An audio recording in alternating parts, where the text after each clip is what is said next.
Hello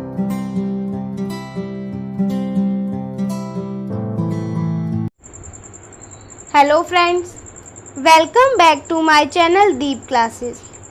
तो आज के वीडियो में हम ब्लूमफील्ड ने भाषा की परिभाषा कैसे की तथा भाषा विश्लेषण की कौन सी प्रविधि सुझाई, इस क्वेश्चन के आंसर को जानेंगे।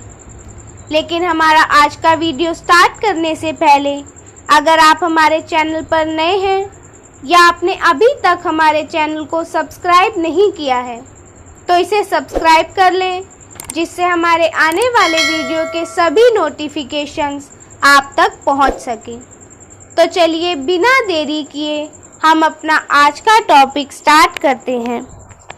आज हम जिस क्वेश्चन को जानेंगे वो है ब्लूमफील्ड ने भाषा की परिभाषा कैसे की तथा भाषा विश्लेषण की कौन सी प्रविधि सुझाई।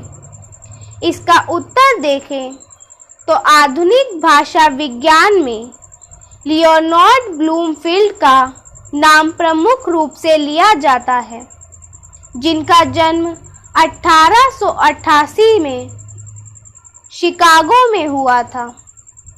ब्लूमफील्ड व्यवहारवादी मनोविज्ञान से प्रभावित थे तथा उनके अनुसार भाषा एक सामाजिक व्यवहार थी।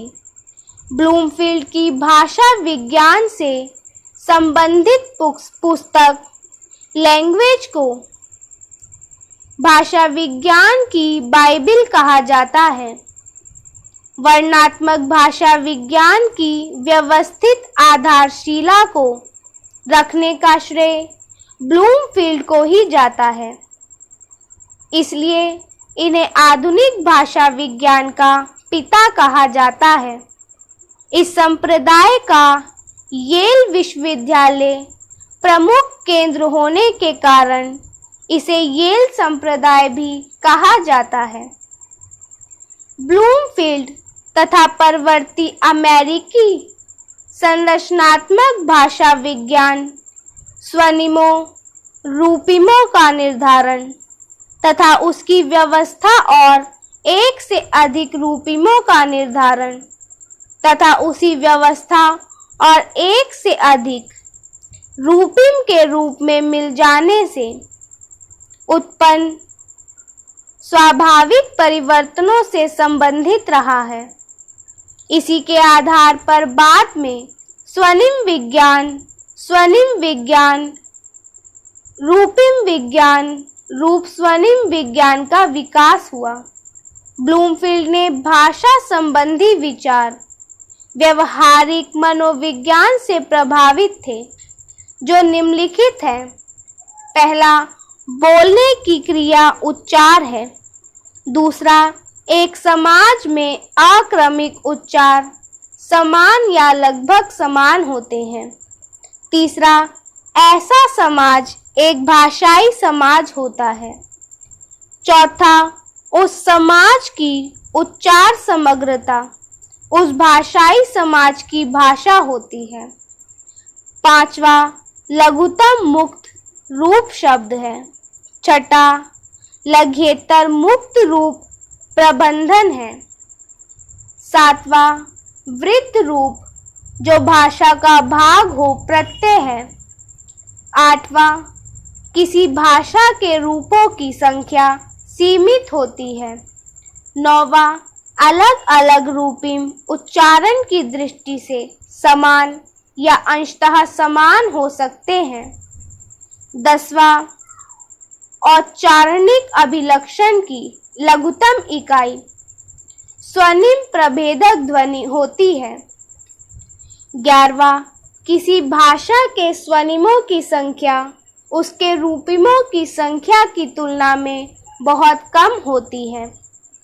12वां है, भाषा का प्रत्येक रूप स्वनिमों से ही बना होता है।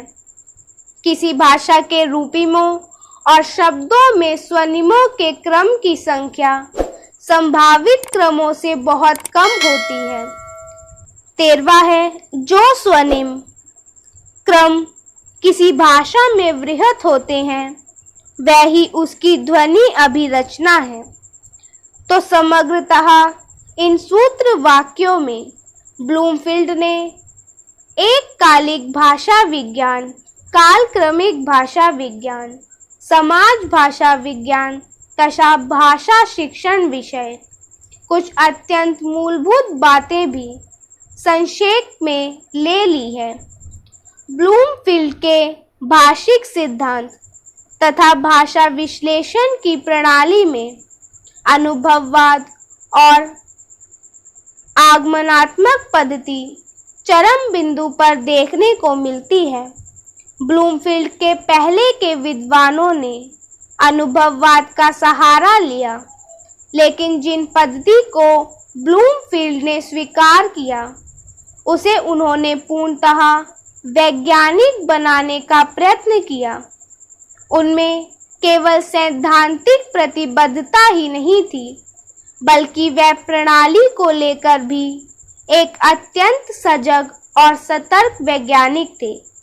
अतः यह कहा जा सकता है कि अनुभववाद के आधार पर जिस संरचनात्मक भाषा विज्ञान को ब्लूमफील्ड के पहले के विद्वानों ने बढ़ाया था, उसको संक्रियात्मक स्तर पर सबसे पहले ब्लूमफील्ड ने ही वैज्ञानिक बनाया।